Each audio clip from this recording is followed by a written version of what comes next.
நம்மளை இப்படி கொண்டாடுறாங்களே அப்படின்னு சொல்லிட்டு அந்த கர்வத்தை அடக்கணும்னு உள் மனசில் வச்சுக்கிட்டு அப்பா கிட்ட கேட்குறாரு.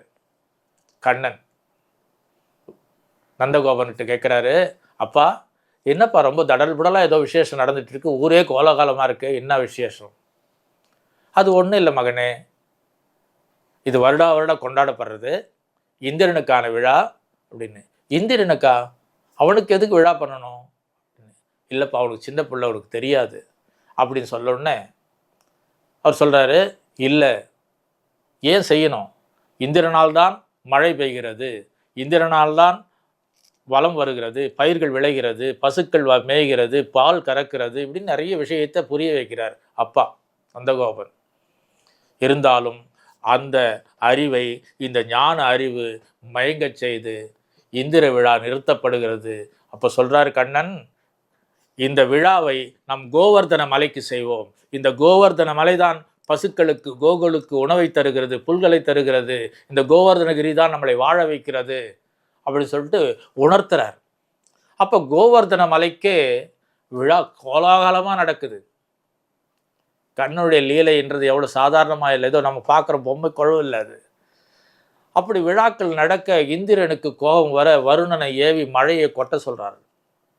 எல்லா மேகங்களும் திறந்த உலகத்தில் அத்தனை மேகங்களுக்கு கொட்டுன்னு கொட்டுது. கோகுலமே வெள்ளத்தில் தள்ளாடுது. பசு இனங்கள் ரொம்ப கஷ்டப்படுது. அங்கே உயிர் வாழும் மனிதர்கள் எல்லாருமே போராடுறாங்க. எல்லாருமே கண்ணா கண்ணா கண்ணா என்ன என்ன என்னன்னு கேட்கி பதறாங்க.